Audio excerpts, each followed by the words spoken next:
Greetings and welcome to Newzim TV. I am Makanaka Masenyama. Stories making the headlines. Mnangagwa declares Mugabe a national hero. Further declares indefinite period of national mourning. In business, property market slows down as inflation Zim dollar resistance takes toll. In sports, ex-Zim cricket star says Mugabe to be remembered as a vicious dictator. News in detail. President Emmerson Mnangagwa has declared late former President Robert Mugabe a national hero and went on to declare an indefinite period of national mourning, which will only end when the former statesman is buried. Mnangagwa was addressing journalists at State House Friday evening following the death of the country's founding leader in Singapore on Friday. The president did not state as to when his predecessor shall be buried or where he will be buried. Mnangagwa praised former First Lady Grace Mugabe for her strength and devotion to her late husband, with whom she stood during the difficult period of his ailment. The ZANU-PF leader said Zimbabwe would not be enjoying the fruits of independence if it was not for Mugabe's Liberation War contributions and his land reform policy later in his rule.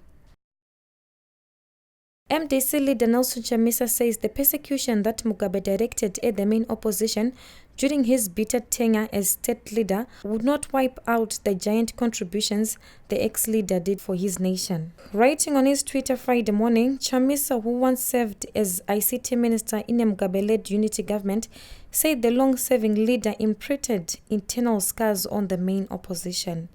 Before his death, Mugabe appeared to have developed a soft spot for Chamisa, and in the run-up to the elections last year, he threw his weight behind the youthful politician's bid to become national president. Mugabe was during the run-up to the MDC Congress early last year linked to secret sponsorship of Chamisa's campaign.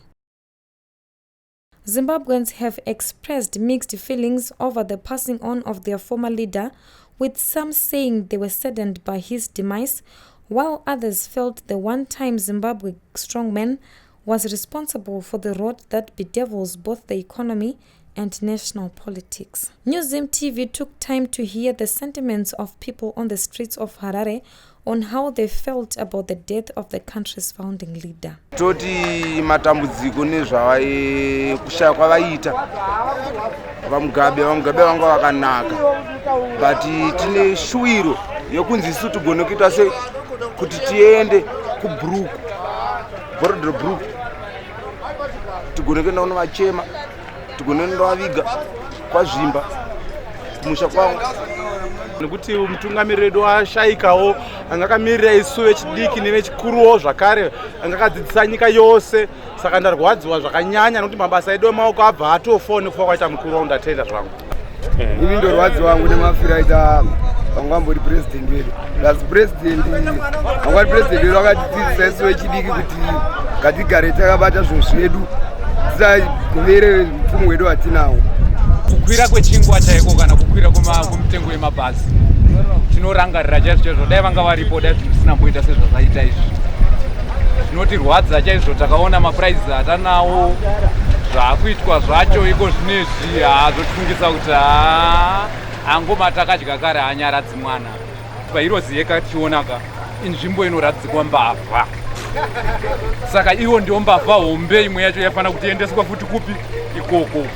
Saka kana vaisedzera kudaro hatizivi kuti pauroda kuti vanowigwa chaiko chako ndekupi. Isu nzvimbo yatinoona kuti irozi yeka ndio nzvimbo inoradzikwa mbavha. Unonzwa kurwadziwa nokuti tinofunga kurwa kwataitwa pauna 2008 kurwa kwakaitwa vanhu through murume iyeyo nesystem yakana nhasi chikungoti nyika yechingoti. Isusu tarwadziwa nekushayika kwaita baba, zvinhu zvatibata but hatingakwanisa zviri kuzviita nekuti kundonzera yedu tese ndinoti kwavari ngavazorore baba vaMugabe. However, in a statement, the pro-Matabeleland Mtwakazi Liberation Front had a more bitter farewell for Mugabe, saying they were thanking God the Almighty for allegedly what they described the butcher to hell. Mtwakazi said, open quote, "May his soul forever burn in hell till the end of life on earth," close quote. However, Zimbabweans were not the only ones to react to the former statesman's demise, as world leaders have also sent out their condolences to Zimbabwe. Kenyan President Uhuru Kenyatta led the way with the declaration of 3 days of national mourning in his country in Mugabe's honor. South African President Cyril Ramaphosa praised Mugabe for his role in building regional solidarity, while Nigerian President Muhammadu Buhari praised Mugabe's sacrifices for political and economic emancipation of his people, which he said will always be remembered by posterity. Tanzanian President John Magufuli said Africa has lost one of its bravest and pan-Africanist leaders who led by example in opposing colonialism. The African Union also released a statement saying the African political bloc was mourning Mugabe. The United States conveyed its own condolences through its Harare embassy. In other news, MDC youths on Friday took into a street demonstration in Harare to demand jobs from President Emmerson Mnangagwa.